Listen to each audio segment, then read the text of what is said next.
Infiltration of groundwater into the sewer network is putting an increased demand on the UK's sewer systems, resulting in increased operational and capital costs for the additional pumping and treatment of groundwater. Coupled with this, the hydraulic capacity of the system can be exceeded, leading to surcharging of the sewer system and increased likelihood of internal and external flooding incidents. Issues associated with infiltration are often exacerbated by high groundwater levels, which often occur near watercourses and in wetlands. In 2013, 2 villages in Gloucestershire, Slimbridge and Cambridge, were identified by Severn Trent Water as suffering from significant infiltration and are located in a wetlands by the River Severn.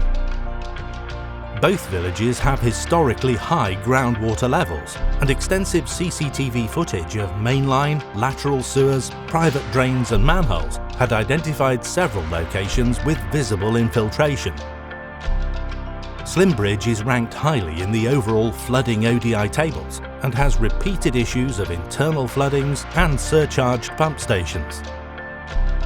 There's been significant pressure from the parish council and local MPs to rectify the flooding issues within the catchment. To address the flooding concerns, an initial proposal was made to increase the pump rates at the Riles Lane sewage pumping station and to upsize the rising main to the treatment works located in nearby Coley. This option was rejected based upon high energy requirements, high operational costs, and the additional pressure this would put on sewage treatment. An alternative solution was proposed for sealing the network, with the aim of reducing infiltration by a target of 70%. The solution would involve utilising a combination of traditional sewer rehabilitation methods and an innovative technique of flood grouting.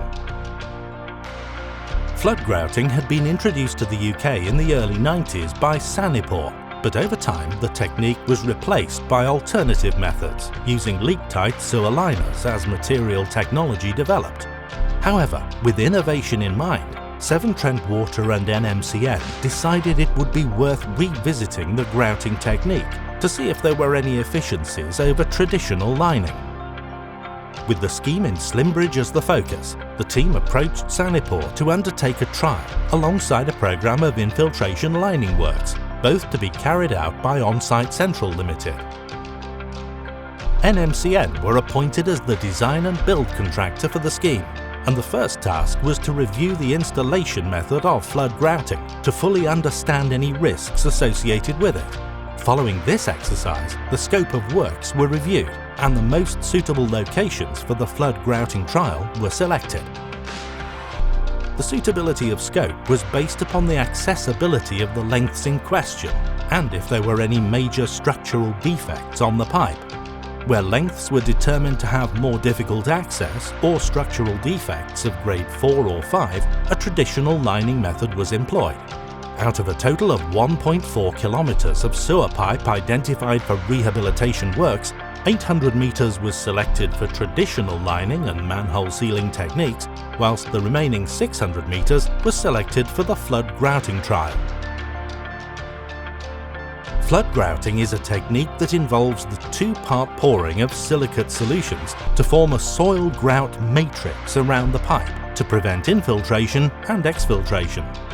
The proposed sewer section is isolated by installing stoppers and braces to prevent grout loss further downstream. First, the system is cleaned via jetting. A CCTV inspection is then carried out to assess the structural condition of the pipe and to understand lateral positions on each section.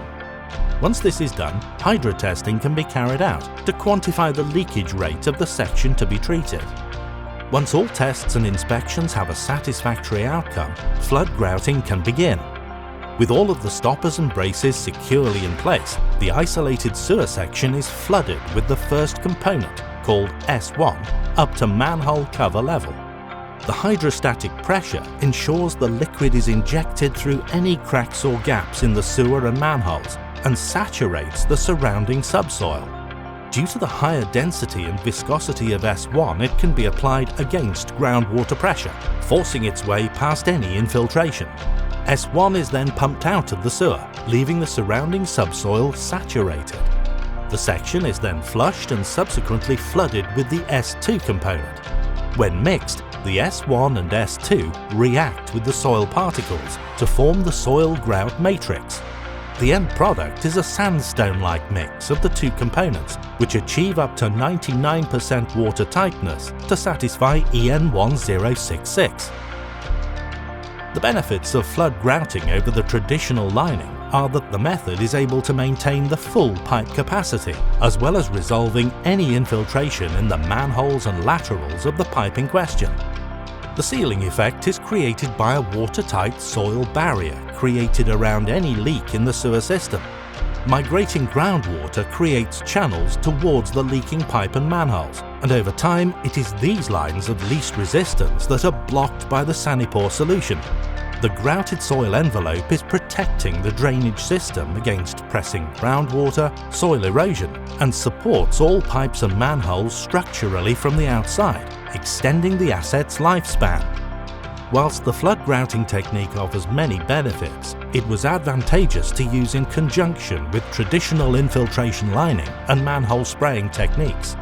The benefit of the Sanipor technique is large sections of the system, including the manholes and laterals, can be sealed in one pour. This reduces the installation time and potential material cost. The grouting technique also improves the bedding around the sewer pipes. It is, however, unsuitable for sewers with structural defects, such as holes, large fractures and breaks. Additionally, the grouting technique does not provide any structural integrity to the pipe, unlike sewer lining methods. The grouting technique also relies on ambient curing, and therefore the curing time can be affected by seasonality. Upon completion, each section is tested for water tightness by repeating the hydrostatic test carried out prior to the work commencing. This gives back-to-back results, demonstrating the effectiveness of the operation. All testing is carried out to EN 1610, which states an allowance rate of 0.3 litres of water per square metre of inner surface area of the flooded system in 30 minutes. This allowance rate is equivalent to the standard of a new concrete pipe or manhole. To further demonstrate the effectiveness of the overall project, pumping station monitoring equipment in the catchment will allow the pumping rates to be compared pre- and post-project.